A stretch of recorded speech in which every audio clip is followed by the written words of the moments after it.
रोज शंकर के मंदिर में प्रतिदिन जाने वाले को और एक और चीज अपने स्मरण में रहे, अगर शिव के मंदिर नहीं जा सकते तो अपने घर में जो शिवलिंग है उस पर जल चढ़ाओ। और यदि आप अपने शंकर के घर में शिवलिंग पर भी जल नहीं चढ़ा पा रहे हो तो किसी बेलपत्री का वृक्ष हो, उस वृक्ष के नीचे भी जल चढ़ाओ। और कभी मौका मिल जाए, कभी भगवान शंकर की बड़ी करुणा हो जाए, भगवान शंकर की बड़ी उदारता हो जाए, भगवान शंकर की बड़ी कृपा हो जाए, बड़ी कृपा हो जाए, भगवान शंकर जिस दिन तुम्हारे ऊपर बड़ी कृपा कर दे, किसी सोमवार को 3 नियम बना लो। जिस दिन मेरा भोले बाबा तुम पर कृपा कर दे उस दिन सोमवार का एक नियम बनाओ कि महीने का एक सोमवार मुझे ऐसा करना है, 3 नियम धारण करना है महीने के सोमवार को। पहला, सुबेरे जाकर शंकर भगवान को 1 लोटा जल चढ़ाना है। दूसरा, दोपहर के समय पर जाकर मुझे बेलपत्री के वृक्ष के नीचे एक चावल का दाना रखकर बेलपत्री की 7, 11, 21, 108, 51 जितनी परिक्रमा आप लगा सकते हो वो लगाना है। और तीसरा, बेलपत्री के वृक्ष के नीचे और शंकर के मंदिर के दरवाजे पर मुझे एक घी का दीपक लगाना है। बस ये 3 नियम जिसने महीने में एक बार ले लिया, समझ लो उसको पीछे हटने की जरूरत ही नहीं, वो आगे ही बढ़े। महीने के किसी एक सोमवार का ऐसा नियम बना लो कि मुझे 3 नियम धारण करना है महीने के किसी भी एक सोमवार को। हम ये नहीं कहेंगे कि तुम सोमवार 5 पढ़ रहे हैं तो 5 को करो, 4 पढ़ रहे हैं तो 4 को करो, 3 पढ़ रहे हैं तो 3 को करो। तुम तो महीने का एक सोमवार का नियम बना। और मेरी जीजियों से, मेरी बेटियों से जो विदेश में रह रही हैं, जो कहीं बाहर रह रही हैं, कहीं बड़े शहर में रह रही हैं, जो रोज मंदिर नहीं जा सकते, हर किसी महीने के एक सोमवार को भी ये नियम निर्धारण करते, तो उनसे कहेंगे कि 3 महीने में एक सोमवार का नियम बना लो। 3 महीने में नहीं बना सकते तो 6 महीने में एक सोमवार का नियम बना लो। और 6 महीने में नहीं बना सकते तो 1 साल में एक सोमवार का ऐसा नियम बना लो कि मैं साल का एक सोमवार ऐसा रहूंगी कि सुबह सोमवार के दिन मंदिर में जाकर जल चढ़ाऊंगी, दोपहर में जाकर बाबा को एक अक्षत का दाना रखकर, अक्षत का मतलब है कि बाबा मेरी दिनों दिन उन्नति करना। बेलपत्री के वृक्ष के नीचे जो अक्षत रखा जाता है वो उन्नति के लिए रखा जाता है। शंकर के शिवलिंग पर जो अक्षत रखा जाता है वो रोग मुक्ति के लिए रखा जाता है। अशोक सुंदरी पर जो अक्षत रखा जाता है वो संतान प्राप्ति के लिए रखा जाता है। षडानंद कार्तिकेय की ओर जो अक्षत रखा जाता है वो हमारे बच्चों की सुख समृद्धि के लिए रखा जाता है। विनायक की ओर, गणेश जी की ओर जो अक्षत रखा जाता है वो हमारे घर में कोई मंगल कार्य आ जाए उसके लिए रखा जाता है। और जो पीठिका होती है जिसपे शिवलिंग रखा होता है, पार्वती जी का हस्तकमल, उस पर अक्षत रखा जाता है तो नारी के अखंड सौभाग्य के लिए रखा जाता है। अक्षत रखने का भी तरीका है। एक चावल का दाना कहाँ रखा जाता है, क्यों रखा जाता है, कैसे रखा। अब कई लोग कहते हैं गुरुजी ये शिव महापुराण में आप ये नियम बताते हो, तरीका बताते हो। हम तो उनसे कहेंगे डॉक्टर के पास जाओगे तो डॉक्टर भी गोली लिखकर ये नहीं कह देगा कि ये सारी गोली एक साथ खा जा। डॉक्टर भी कहेगा ये गोली सुबह खाना है, ये गोली शाम को खाना है, ये गोली दोपहर में खाना, ये गोली भूखे रहकर खाना। बोलो सही है कि गलत है? ये रात्रि को खाना खाने के बाद खा लेना, ये खाना खाने के पहले, ये नाश्ते के पहले। और सुनो, ये दवाई, ये वाली पीछे वाली जो दवाई लो ना इसको दूध से लेना, ये वाली जो दवाई लो ना इसको पानी से लेना। और सुनो, ये डब्बी है इसको पानी में मिलाकर फिर पीना।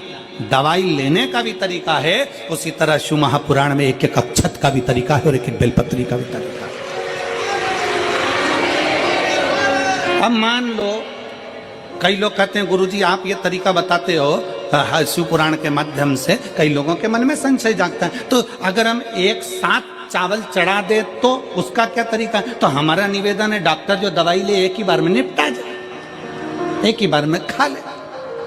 दवाई एक बार में पूरी खा गए असर नहीं करेगी, इसमें डॉक्टर का कोई दोष नहीं है। उसने तो बताया था ऐसे लेना, ऐसे लेना। और तुमने, मैं डॉक्टर साहब ने पूछा दवाई पूरी ली, शाम की दवाई भूल गई थी, सवेरे की दवाई भूल गई थी, ये दवाई भूल गई थी। डॉक्टर कहेगा हमने तो नियम बताया था, तुमने नहीं खाई तो असर कहाँ से करेगी?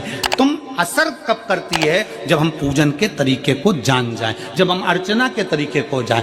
आप साल भर का एक सोमवार निकाल लो, 6 महीने का एक सोमवार निकाल लो, 3 महीने का एक सोमवार निकाल लो, महीने का एक सोमवार निकाल लो, अपने से दिल में बन जाए तो एक सोमवार ऐसा निकालो जिसके 3 नियम धारण हो। पहला, उसी सोमवार जिसको कर रहे हो उस दिन सुबह जल चढ़ाना। दूसरे, दोपहर के समय पर जाकर बेलपत्री के वृक्ष के नीचे एक चावल का दाना रखना और परिक्रमा बेलपत्र की जितनी तुमसे बन जाए, जितनी तुम्हारे शरीर की कैपेसिटी हो, जितना तुम्हारा शरीर चलते बन जाए। हम तो ये भी नहीं कहते कि तुम भूखे रहकर भगवान का भजन करो, हम कभी नहीं कहते। हम तो यहां तक कहते हैं, हमारे पुष्टि मार्ग में यहां तक कहा गया कि वल्लभ कुल की एकादशी करो, भले बकरी जैसे चरो पर एकादशी करो। हम तो यहां तक कहते हैं कि बहुत समय से कल मेरी एकादशी है, एकादशी है, एकादशी है, एकादशी है, पूरे घर को हिलाकर रख दिया, एकादशी है, एकादशी, एकादशी है। बहू टेंशन में, बेटा डिप्रेशन में, पति पपीता ला ला के, सेव फल ला ला के, मूंगफली का दाना ला ला के, काजू कतली ला ला के, सेव फल ला ला के, और सारा सामान, साबूदाना और खिचड़ी और ना चिप्स ना जाने क्या क्या ला ला के, बेचारा पति एकादशी आती है वो नौमी से चिंता में पड़ जाता है।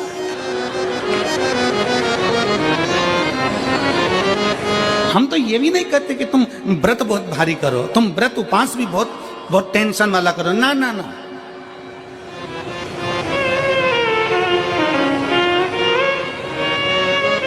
अपने को व्रत उपास भी इतना बहुत भूखे रह रहे हो, बहुत प्यासे रह रहे हो, और मालूम पड़े कि भगवान हमें मिलेगा, भगवान हमें मिलेगा। भगवान कहता है कि देख भाई, मैं भी भूखा नहीं रहता, तू भी भूखा मत रहे, मैं भी चकाचक रहता हूँ, तू भी चकाचक रहे, मैं भी अपने। और भगवान शंकर तो ये भी कहते हैं कि अपना परिवार में मत छोड़ो। मेरे पास में पार्वती भी, एक ही देवता है जो विद फैमिली मंदिर में बैठता है। शंकर जी हैं तो पार्वती जी है, तो गणेश जी हैं, तो कार्तिकेय जी हैं, तो नंदी है, सब मंदिर के अंदर चाहिए। शंकर भगवान अपने पूरे परिवार के साथ। शंकर जी तो ये कहते हैं अकेले तुम क्यों रहते हो। शिव जी की एक बात अपने ध्यान में रखना, कितनी सुंदर बात है शंकर भगवान की, बहुत ध्यान में रखिएगा। आप जौहरी नहीं हो, हीरे को नहीं परख सकते। हम भी जौहरी नहीं है, हम हीरा को नहीं समझ सकते।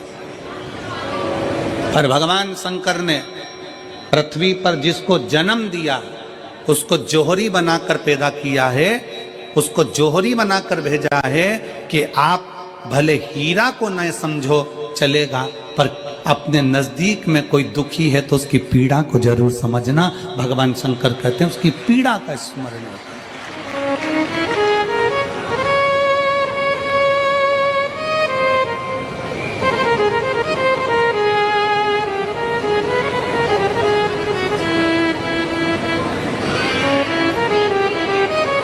हीरा को समझो ना समझो, पर पीड़ा को जरूर समझिए।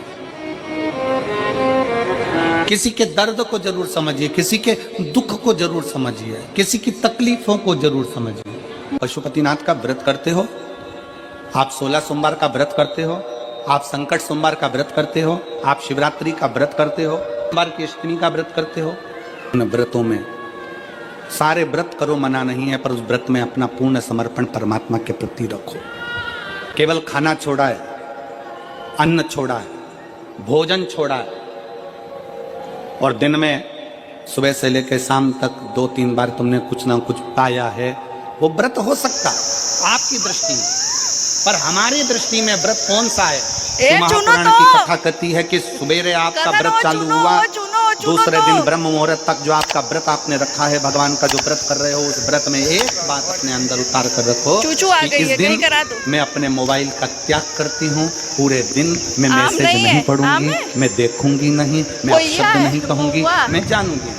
दूसरा, आज के दिन मेरा व्रत है, आज 1 महीने में, 15 दिन में, 2 दिन में, 20 दिन में मैंने अगर किसी से भी अपशब्द कहा होगा, आड़ा टेढ़ा कहा होगा, तो सबसे पहले आज व्रत वाले दिन मैं उसको सॉरी कहूंगी, क्षमा मांगूंगी और अपने हृदय से लगाने का प्रयास करूंगी। व्रत है, व्रत का तीसरा अंश, आज मेरा व्रत है, मैं आज के दिन किसी को भी अपशब्द नहीं बोलूंगी, किसी के लिए आड़ा तड़ा नहीं बोलूंगा। आज जितना बन सकेगा मैं सात्विक जीवन जीऊंगा। चौथा, आज मेरा व्रत है, आज के दिन मैं झूठ नहीं बोलूंगी, ना झूठ बोलूंगा सुबह से लेकर शाम तक। और पांचवा, आज व्रत वाला दिन है, जितना फलार मैं करूंगी उसका पैसा जोड़ूंगी कि 15 रुपए का मैंने साबुदाना खाया, 10 रुपए का बटाटा खाया, ये खाया वो खाया, सारा हिसाब लगाकर 55, 60, 70 रुपए जितने होते हैं उसमें से एक अंश निकालकर मैं उसका एक भाग किसी गौशाला में जाकर गाय को चारा जरूर दूं।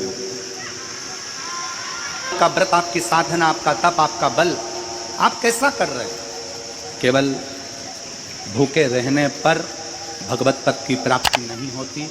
शिव महापुराण की कथा कहती है कि भूखे रहने से भगवान की प्राप्ति नहीं होती। शिव पुराण की कथा कहती है भगवान को पाने की भूख बढ़ाने से भगवान और चलो की वहाँ प्राप्ति पानी में होती बाबू है। भी चल के खेलेगा, उधर भीतर से फवारा उड़ रहा है परमात्मा ना, को पाने की उधर चलो नीचे भूख पानी बढ़ाए। में तुम्हारा वीडियो बना भगवान को दूंगी। पाने की भूख बढ़ाओ भीतर से। पापा के साथ चल के खेलो, बाबू का वीडियो बना दूंगी और थोड़ा ठंडा भी हो जाओगे, फिर ऊपर चलेंगे।